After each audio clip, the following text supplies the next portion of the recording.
Di video kali ini kita akan ngomongin soal film terbaru Joko Anwar, Pengepungan di Bukit Duri. Yang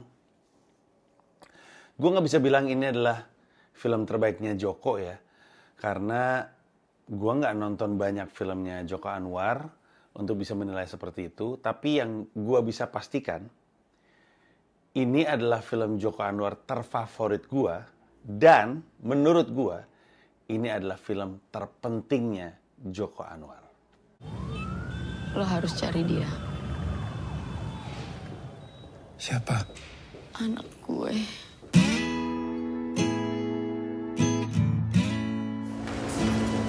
Perhatian pada saat penumpang yang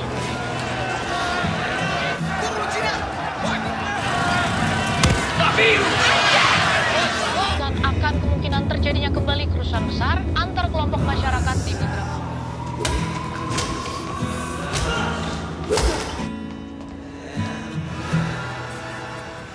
Aku sudah cari anak kakakku di banyak sekolah di Jakarta Timur dan ini sekolah terakhir. Duri yang tempat anak-anak buangan itu nggak bahaya gitu ngajar di sana?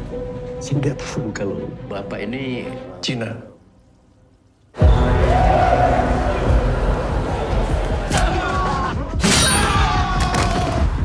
Hari ini aku ajak Kristo ke sini buat nyari tahu.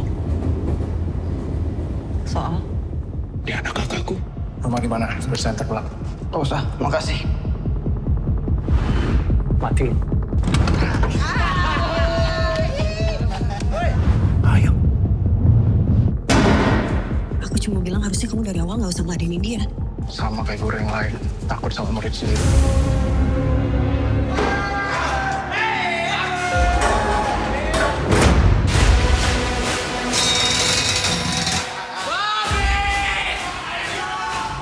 Mereka nggak akan bunuh saya.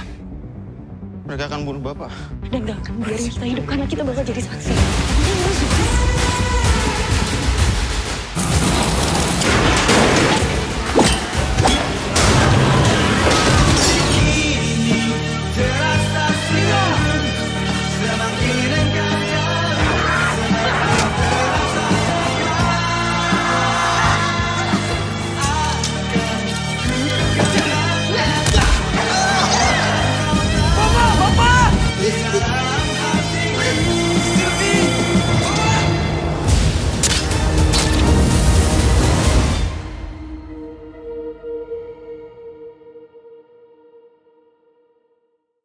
Oke, memangnya filmnya Joko Anwar ada apa aja dan apa aja yang gue tonton ya.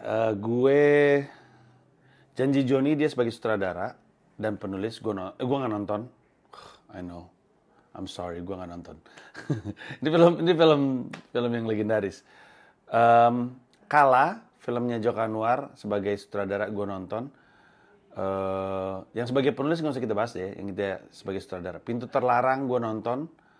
Terus jadi Kala, Pintu Terlarang gue nonton, Modus Anomali gue nggak nonton, A Copy of My Mind gue nggak nonton, Pengabdi Setan gue nonton, Gundala gue nonton, Perempuan Tanah Jahanam gue nggak nonton, Pengabdi Setan 2 Communion gue nggak nonton, Siksa Kubur gue nggak nonton, Pengepungan Bukit Duri gue nonton. Jadi dari film-film tersebut, Kala, Pintu Terlarang, Pengabdi Setan, Gundala, dan Pengepungan di Bukit Duri. Dari 5 film tersebut, film favorit gue adalah Pengepungan di Bukit Duri. Sisanya gue nggak bisa bilang ya, karena banyak banget film-filmnya Joko yang dia sutradarai, tapi gue nggak sempet nonton. Yang dia tulis sih, ini Stip dan Pensil dia tulis bersama dengan Ernest dan Benedion, gue terlibat di dalamnya. Tapi intinya film-film yang Joko sutradarai hanya 5 yang tadi gue cerita gue tonton. Kala, Pintu Terlarang, apa tadi gue bilang, Pengabdi Setan, Gundala, sama Pengepungan di Bukit Duri. Nah, secara umum gue nggak suka nonton film horor, film gori juga gue nggak gitu suka gitu. Makanya akhirnya gue tonton Gundala karena superhero movie dan juga legendaris, gue pengen nonton. Pengabdi Setan sejujurnya gue penasaran doang sih, gue nonton sama Mila waktu itu. Penasaran banget, gue gak pernah suka nonton film horor, tapi karena penasaran banget, ya gue tonton. Terus, apalagi, Kala, Terus Pintu Terlarang gue juga nonton. Kayaknya gue nonton di DVD deh, kalau gue nggak salah. Dan ya gitu, gue nggak suka film-film gori. Pengepungan di Bukit Duri jadi film Joko favorit gue karena konteksnya adalah sospol, sesuatu yang deket banget sama gue. Makanya gue suka banget. Dan gue anggap, atau gue prediksi, film Pengepungan di Bukit Duri ini bisa jadi adalah film terpentingnya Joko Anwar. Karena dia membahas tentang sesuatu yang seperti apa ya, kayak lagi ada monster lagi tidur, terus kita semua takut monster itu bangkit lagi. Dan monster yang gue maksud adalah rasisme dalam bentuk paling buruk. Ada rasisme, hidup sekarang, tapi tidak monster bentuknya. Ada monsternya, rasisme di Indonesia. Kita pernah ngeliat, gue pernah ngeliat di tahun 98. Gue lagi kuliah, jadi gue bener-bener lagi berproses dari anak-anak ke orang dewasa gitu ketika itu terjadi, sehingga itu jadi bagian dari identitas gue. Apa yang gue lihat, apa yang gue alami ketika kuliah terkait 98 itu jadi bagian dari keyakinan gue, jadi belief systemnya gue. Dan karena itu gue rasa penting untuk kita semua melihat film Pengepungan di Bukit Duri lebih dari sekedar film, tapi sebuah peringatan dari Joko Anwar. Nah, gue udah pernah wawancara Joko Anwarnya langsung di ruangan ini juga. Lu bisa tonton di YouTube gue. Di situ dialah yang menjelaskan konteks dari film ini. Ini gue bikin setelah gue tonton filmnya. Setelah gue tonton, gue pengen reviewnya, dan besar kemungkinan ini adalah ada mild spoiler. Jadi kalau misalnya lu nggak tertarik, matiin aja sekalian. Ingat ya, sudah gue peringatkan di depan akan ada mild spoiler. Tapi sebisa mungkin gue nggak akan ngasih tahu apa yang ada di ujungnya. Kita akan bahas review ini dalam beberapa bagian, 3 terutamanya yang ada di kepala gue saat ini. Dari sisi cerita, dari sisi produksi, dan dari sisi pemerannya. Dari sisi cerita, lu bisa lihat trailernya, atau lu bisa lihat wawancara gue dengan Joko Anwar. Tapi intinya film ini bercerita tentang seseorang bernama Edwin. Edwin ini berjanji kepada kakaknya bahwa dia akan mencari anaknya si kakaknya tersebut. Kakaknya udah di tempat tidur, udah sekarat, janji sama gue tolong cariin anak gue. Nah, anaknya ini terpisah lah. Lebih tepatnya sih dibuang sama si ibunya, ya, si kakaknya si Edwin. Edwin diperankan sama Morgan Oey. Dibuang, terus mungkin karena rasa bersalah, terus karena udah mau meninggal juga, disuruh nyari nih. Nah, si Edwin nyari. Semua SMA dicari nih. Mana nih si anaknya. Karena namanya juga dibuang dari masih kecil, nggak tahu namanya siapa, nggak tahu mukanya kayak gimana, cari aja.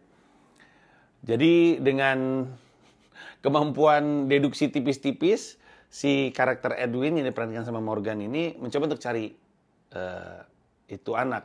Dan profesi yang dipilih untuk membantu dia menemukan anak tersebut adalah dengan menjadi guru. Dia jadi guru, guru yang diperbantukan ya, bukan guru honorer ya.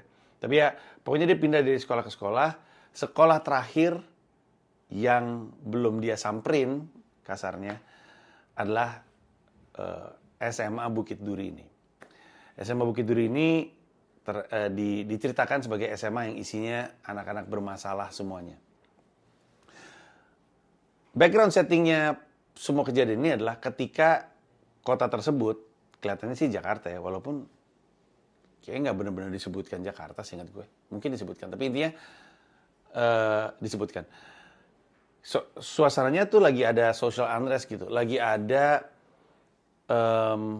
protes yang serupa dengan protes 98. Walaupun nggak sama ya, tapi serupa. Serupa dalam arti kata, pada masa itu, ya tahun 98, ekonomi itu lagi susah. Semuanya dari atas sampai bawah ekonomi susah. Ekonomi susah dikarenakan rezimnya Soeharto, dan ini tentu gue yakin di kolom komentar pasti ada yang bilang, wah si Panji ngaco segala macam. Lu mah baca aja, baca.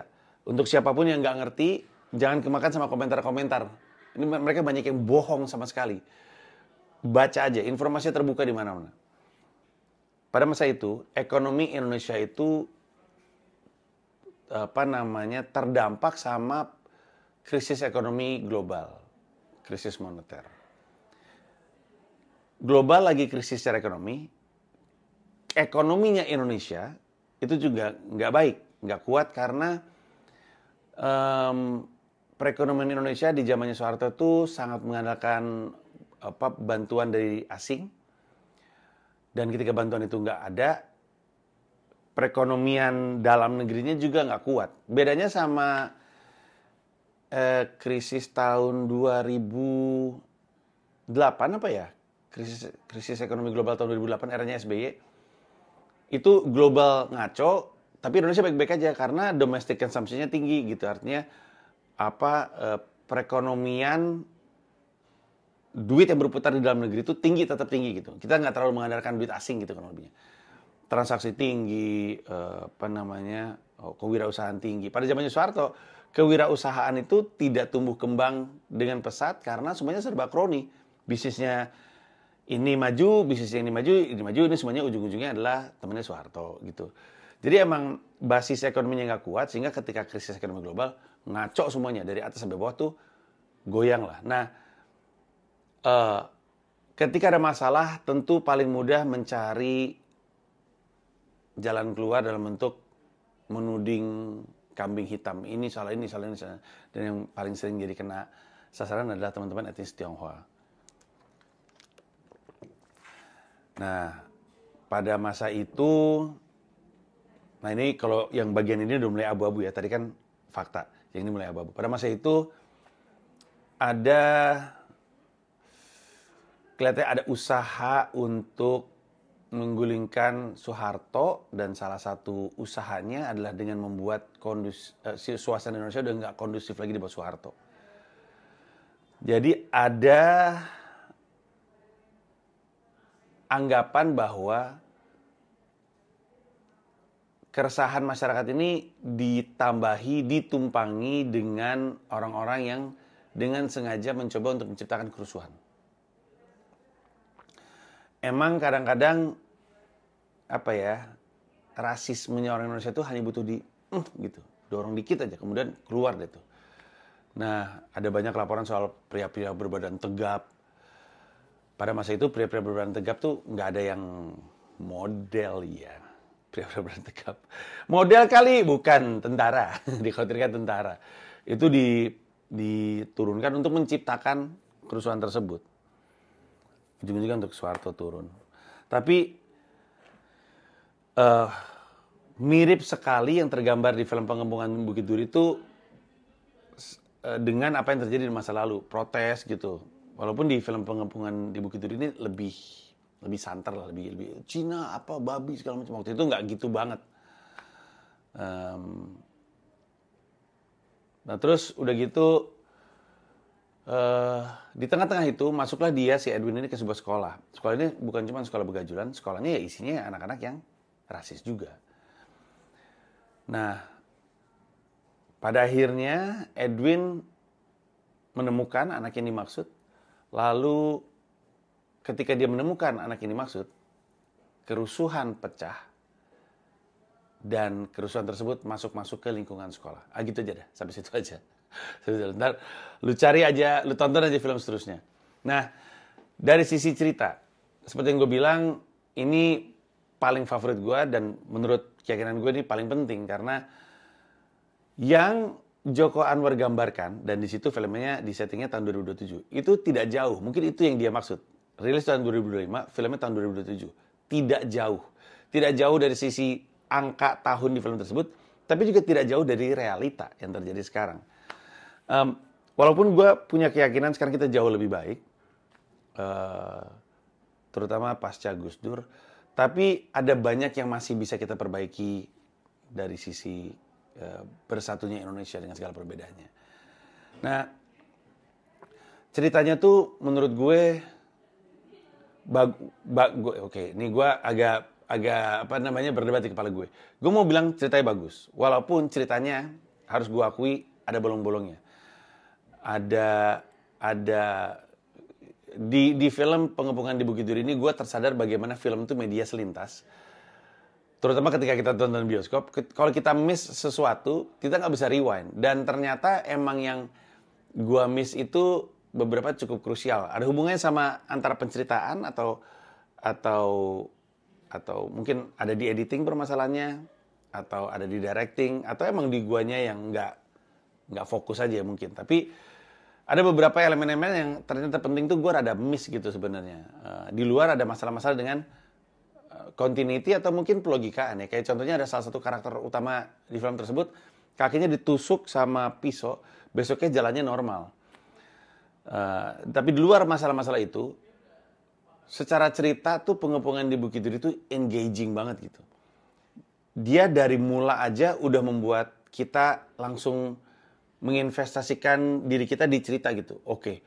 Cerita yang bagus tuh ya, menurut gua, cerita yang bagus tuh itu kayak ada orang mau jalan, terus dia untuk membuat orang yang di belakang bisa ngikutin jalan, dia ninggalin kayak batu-batu putih, pebbles gitu.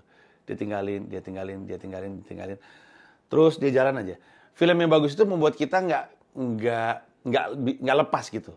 Jadi batunya sebelah sini, oh itu dia batu lagi, oh itu batu lagi gitu lagi. Ada film-film yang ini batu putih, batu lagi mana ya? Oh itu di depan, terus dia jalan, ngambil lagi. Terus dia ngambil lagi, terus dia, di depan kali ya? Oh di sini deh gitu. Gue susah untuk menjelaskannya, tapi film yang baik membuat kita nempel dengan ceritanya karena dia meninggalkan pebble tersebut. Dia meninggalkan batu dengan jarak dan ukuran batu yang pas sehingga kita nggak lepas gitu. Susah ya jelasinnya ya? Tapi lu ngerti maksud gue kan? Ada film yang bikin kita lepas aja gitu. Antara lepas konsentrasinya karena nggak menarik, atau lepas konsentrasinya karena nggak ngerti, atau lepas konsentrasinya karena train of thought kita keputus gitu. Tapi film ini nggak seperti itu sama sekali. Film ini bagus sekali dalam membimbing kita ngikutin ceritanya terus. Highly engaging dari awal sampai akhir. Nah, dan ditambah dengan pesan yang kelihatannya ingin disampaikan sama Joko Anwar terkait pendidikan dan dampaknya terhadap kekerasan. Gitu ya. Karena di sekolah tersebut digambarkan anak-anaknya ini levelnya tuh udah bukan kenakalan remaja, tapi kejahatan. Benar-benar kejahatan.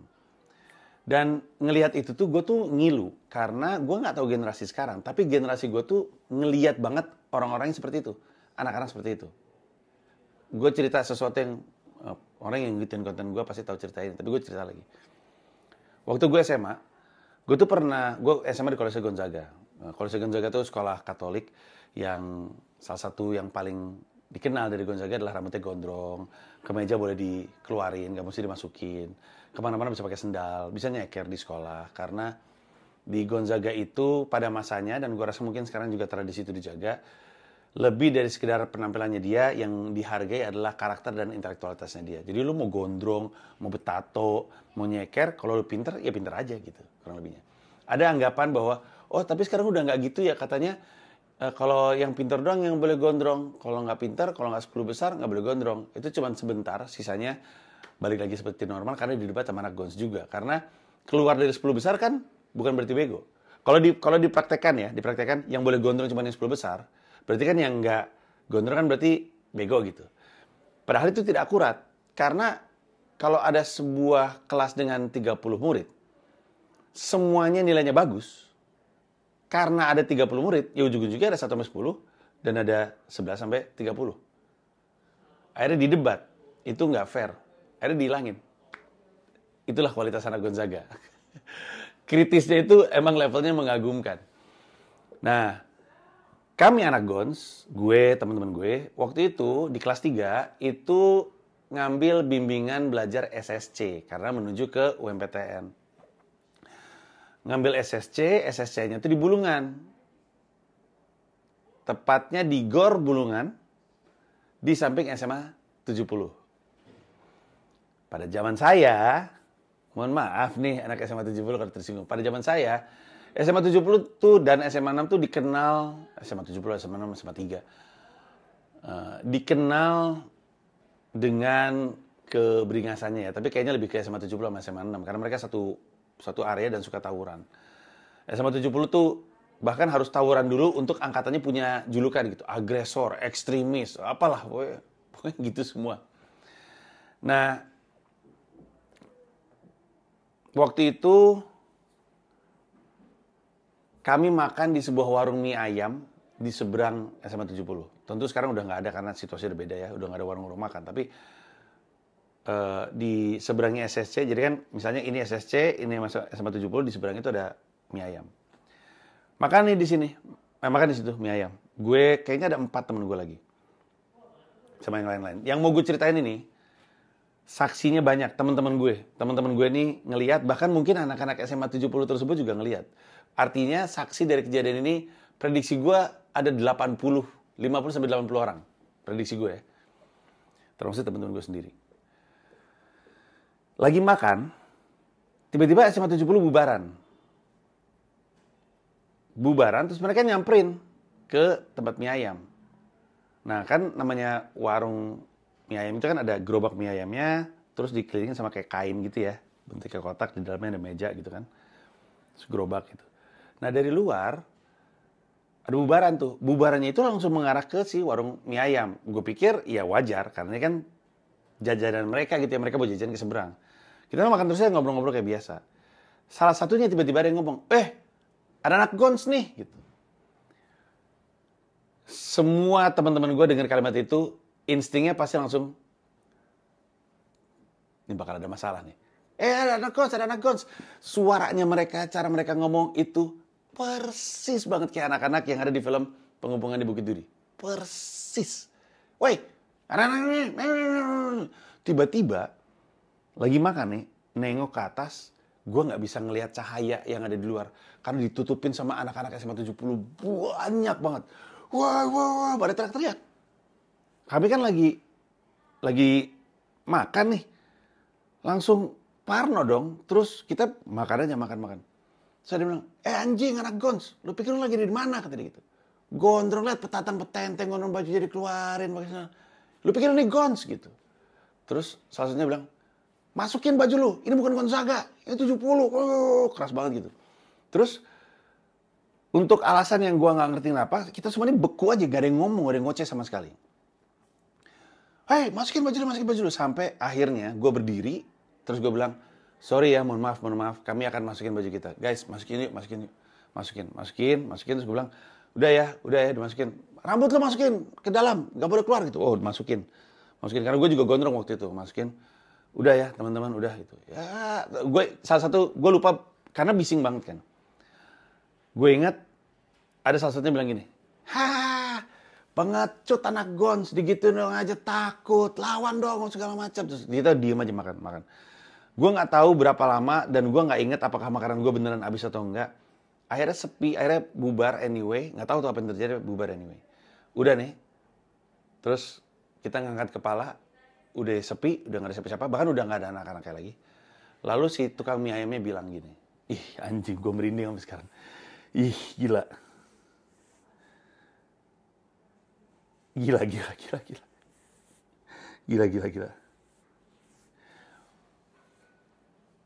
Si tukang mie ayamnya bilang, bagus, untung kalian nurut.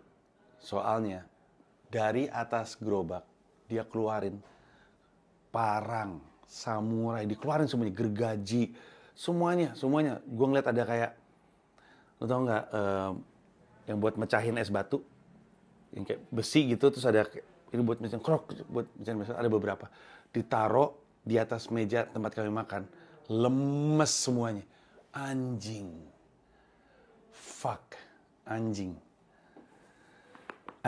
men.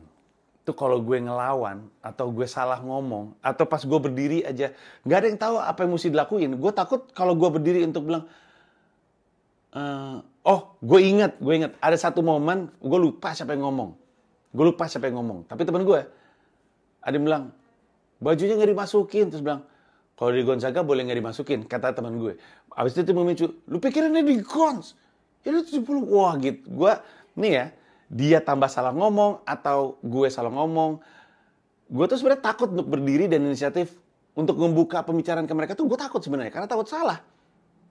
Karena pada saat itu gue pikir bakal digebukin. Gue nggak tahu tuh kalau ada senjata di situ. Cuman nggak tahu badan gue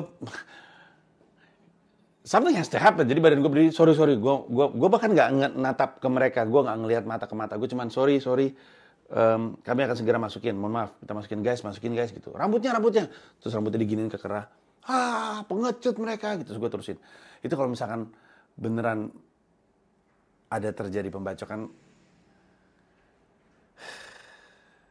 nggak ada komika bernama Panji Pragiwaksono yang bikin mensrea tuh, nggak ada guys, nggak ada. Boro-boro mensrea Bhinneka Tunggal Tawa juga nggak ada, udah mati gue.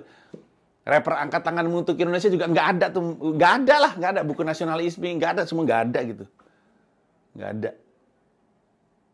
Gila itu.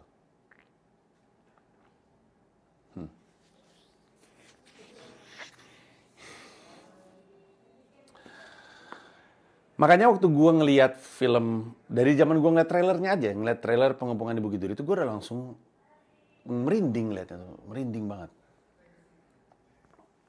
Ngeri gue. Trauma-trauma dan pengalaman-pengalaman masa lalu tuh tiba-tiba terpanggil dengan film ini. Nah, sekilas gue ngeliat film ini, gue akan bilang film ini tentang rasisme. Seburuk-buruknya, kalau kita lihat film ini, kita akan lihat bahwa film ini adalah tentang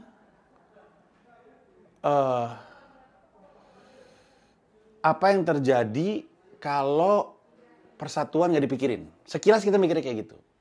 Sampai akhirnya ketika gue wawancara Joko Anwar, dia dan Kamensi Pictures itu tampaknya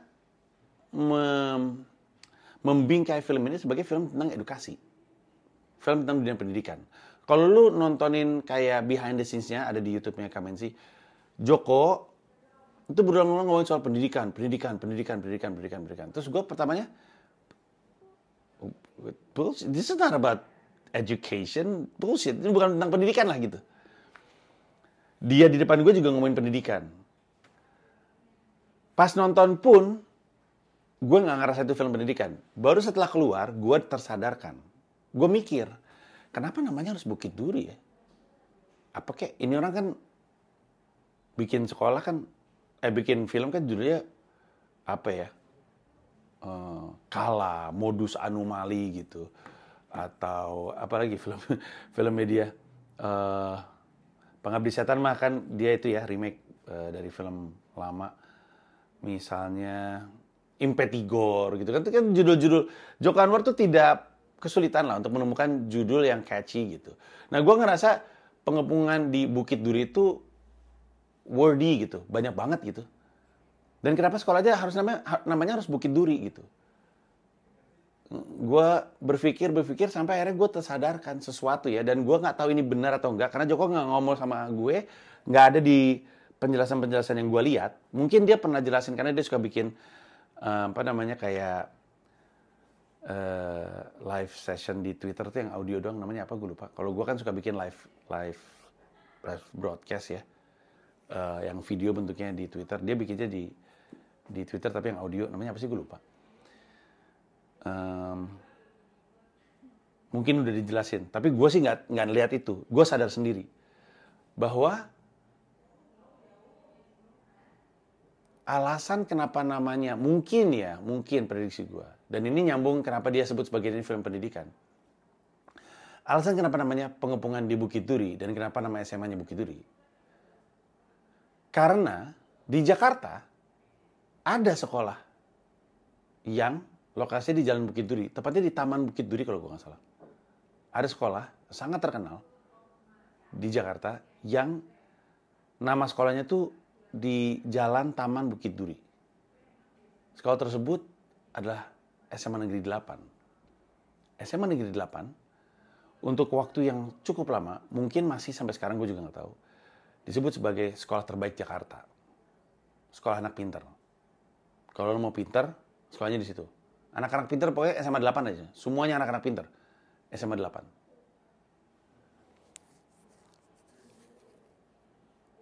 Jadi SMA 8 di Jalan Taman Bukit Duri adalah SMA anak pinter.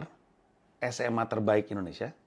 Di film Joko Anwar, SMA Bukit Duri jadi sekolah terburuk, terngaco, isinya anak nakal, berandal, penjahat. Dari luar bentuknya kayak penjara, pagar tinggi, dengan kawat duri.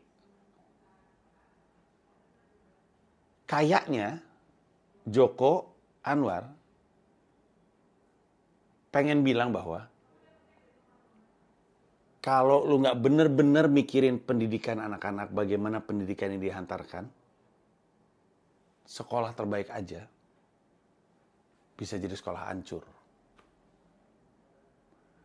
Ketika gue menyadari poin itu, disitulah gue ngerasa, oh emang bener Joko. Emang ini film pendidikan. Karena mari kita tarik ke opini gue tentang anggapan bahwa ini adalah film rasisme.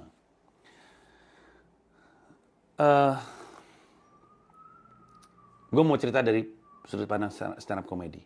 Salah satu komika paling penting dalam sejarah stand up comedy dunia, dan bahkan oleh Comedy Central disebut sebagai the number one, the best stand up comedian in the world, the best, not the funniest, karena kalau lucu kan relatif ya, the best. The best itu ukurannya adalah perannya dia terhadap industri, pengaruhnya, dampaknya terhadap negaranya dan rakyatnya dan bangsanya. Nomor 1 adalah Richard Pryor. Richard Pryor adalah komika kulit hitam yang nggak tahu gimana ceritanya bisa menjembatani antara orang kulit hitam dan orang putih. Dulu komika hitam manggungnya di warga hitam, komika putih manggungnya di warga kulit putih aja. Kalau lo mau jadi komika kulit hitam yang mainnya di depan kulit putih, lo mesti jelek-jelekin orang kulit hitam. Sampai akhirnya ada beberapa orang kayak misalnya Red Fox, terus misalnya siapa gue lupa. Tapi salah satunya adalah Richard Pryor. Richard Pryor itu cerita tentang kehidupan orang kulit hitam, tapi penonton itu kulit putih. Dia jadi penting sekali perannya untuk mempersatukan Amerika, karena orang kulit putih itu kayak diajak masuk sama Richard Pryor, coba lihat kehidupan gue kayak apa. Gitu. Jadi orang-orang kulit putih ini pada zamannya, pada tahun 60-an, itu nggak akan mungkin ke perumahan orang kulit hitam, itu nggak mungkin. Dan kalau orang kulit putih ini nggak masuk ke perumahan kulit hitam, mereka tuh nggak tahu kehidupan orang kulit hitam seperti apa. Dan seperti yang kita tahu, kita cenderung takut yang kita tidak tahu, yang kita tidak pahami. Karena kita nggak ngerti dan karena kita nggak paham, terus kita takut gitu. Makanya orang kulit putih itu takut sama kulit hitam, orang kulit hitam takut sama orang kulit putih. Tapi Richard Pryor ngajak orang kulit putih masuk ke lingkungan orang kulit hitam. Kayak gini loh, ini budaya kami, ini kebiasaan kami, ini kultur kami, ini yang kami bicarakan. Ternyata nggak beda ya. Nah, persatuan antar perbedaan, dalam hal ini adalah ras, itu butuh jembatan. Jembatannya adalah ruang-ruang publik. Itulah kenapa penting sekali ketika di DKI Jakarta ada Christmas Carol di pinggir jalan Sudirman, ada Christmas Carol di Kotu, ada perayaan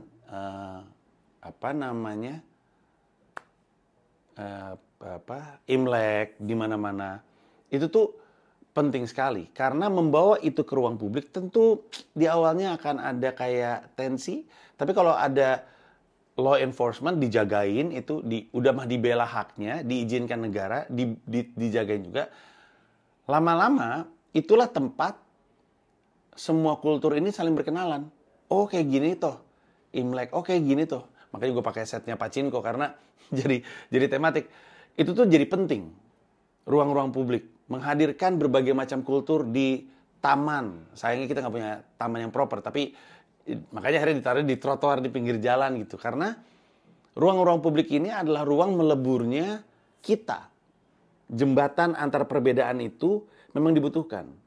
Jembatan ini ada dua perbedaan. Jembatannya bisa disatukan dengan kebijakan yang mempersatukan. Kayak sekolah di Amerika Serikat tadinya segregated. Kulit hitam sekolah di sini, kulit putih sekolah di sini. Lama-lama digabung. Itu kebijakan tuh. Emang ada konflik, tapi lama-lama ngelebur. Bisa juga lewat tokoh gitu. Ada orang yang menjembatani perbedaan ini. Bisa juga karya gitu. Tapi yang pasti semua ini terjadi di ruang publik. Jadi peleburan ini tuh terjadi di ruang publik. Dan selain ruang publik, peleburan antar kultur ini juga penting sekali di sekolah. Kalau lu mau membangun anak-anak yang punya semangat persatuan yang tinggi, kalau lu mau membangun anak-anak yang punya pemahaman akan hidup dan perbedaan, kalau lu mau mengikis rasisme, tempatnya memang sekolah.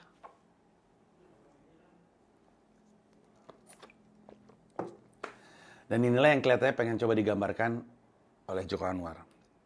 Karena pendidikan sebenarnya bukan cuma ngomongin kurikulum, bukan ngomongin mata pelajaran. Pendidikan sebenarnya ngomongin tentang pembangunan manusia.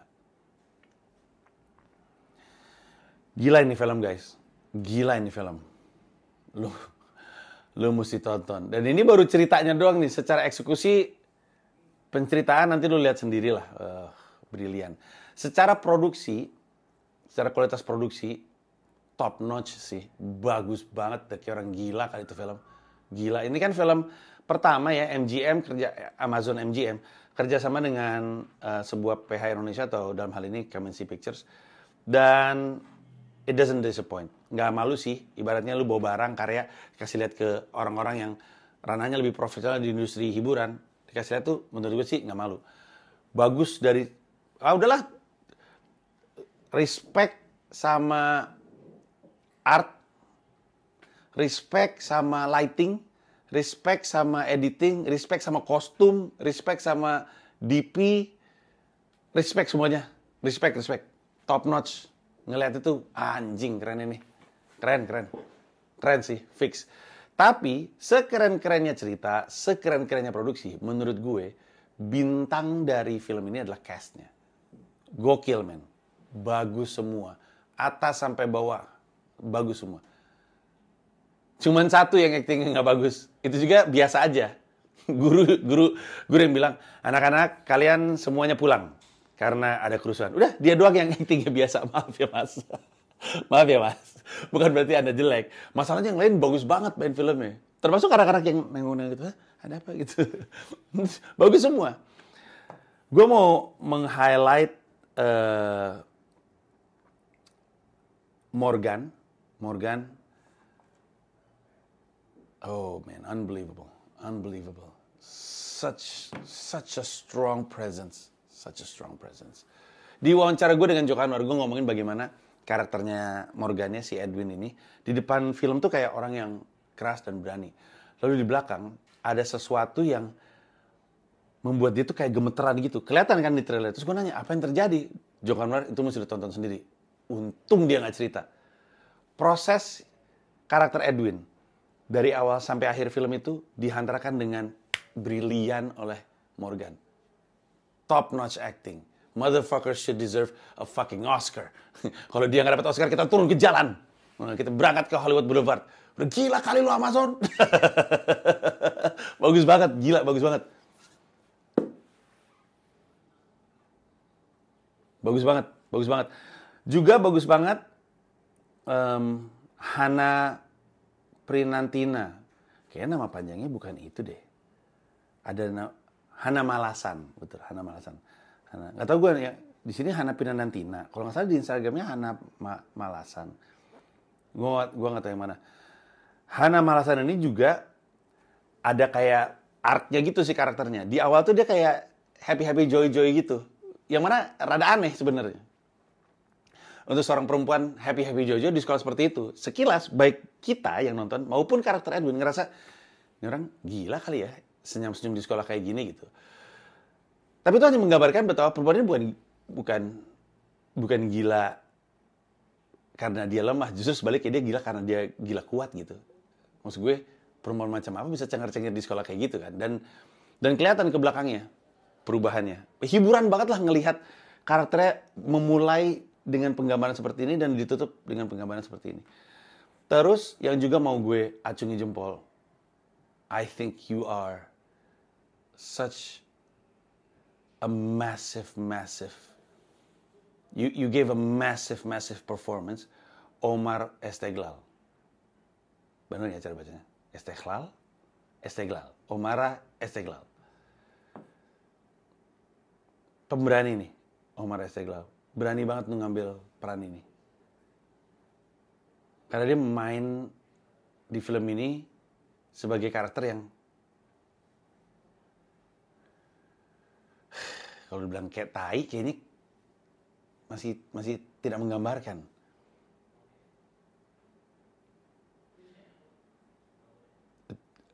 iblis lah gitu. Gila sih ini orang, gila. Gue nggak mau, I don't wanna spoil the fun. Tapi si Omara ini saking bagusnya, ini tuh beresiko loh untuk dia. Karena kita tahu kan ada orang-orang yang begitu melekat dengan sebuah peran sehingga orang nggak bisa gitu, nggak ngelihat peran lain selain yang itu gitu, nyangkut aja selamanya gitu. Nah, ini saking bagus itu gue khawatir kayak gitu. Moga-moga Omara banyak film dan banyak film-film lain untuk ngasih juga performance yang terbaik sehingga tercuci terus gitu ya. Kebayang maksud gue, dia bagus banget di sini. Di film berikutnya dia bagus banget juga. Moga-moga doa kita semua. Tapi Omara juga bagus banget. Banyak yang bagus-bagus. Ini juga geng SMA pertemanan si karakternya si Omara. Gue lupa namanya siapa. Yang main namanya Dewa Dayana kalau di sini ya. Mungkin si Dewa Dayana ini. Dewa Dayana ini kayak Bastian tapi kayak Bastian tapi lebih jangkung gitu. Bastian TBA dulu CJR, Bastian TBA. Tapi buset deh. Duh, bagus semua.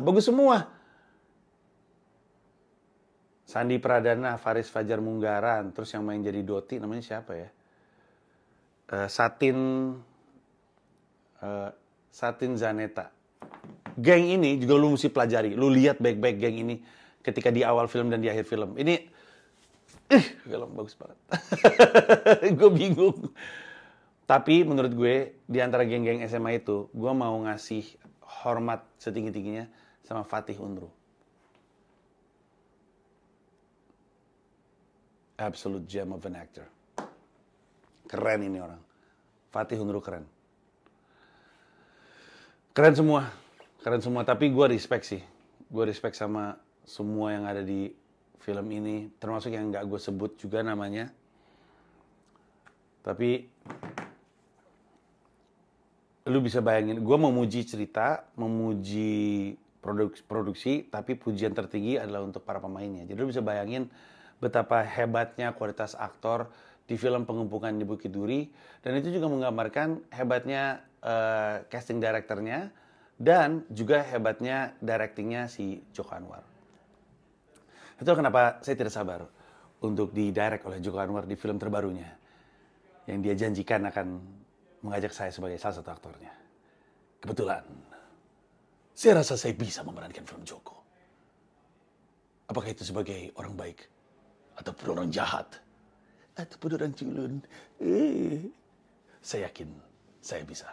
Joko, hubungi saya. Tapi ini film keren banget. Menurut gue, I don't know. You owe it to yourself to watch this movie. It's my favorite. It's my favorite. Film Joko terfavorit, tapi film Indonesia terpenting. Gak ada banyak film Indonesia. Ada yang bagus, ada yang gak bagus. Ada yang terkenal, ada yang gak terkenal. Ada yang penting dan ada yang gak penting.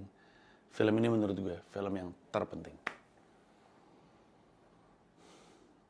Film ini nggak didesain untuk mengubah landscape sosial politik Indonesia, tapi film ini mengingatkan kita kalau lu nggak mulai ikut terlibat untuk sesuatu, lu juga yang akan menjadi korbannya ketika Indonesia itu jadi kayak gini.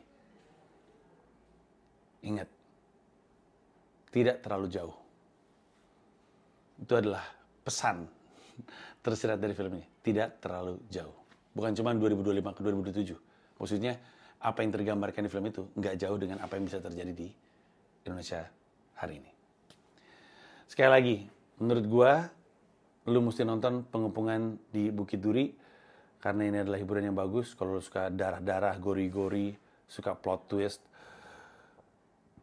atau suka film bagus aja, ya, tonton film Pengepungan di Bukit Duri.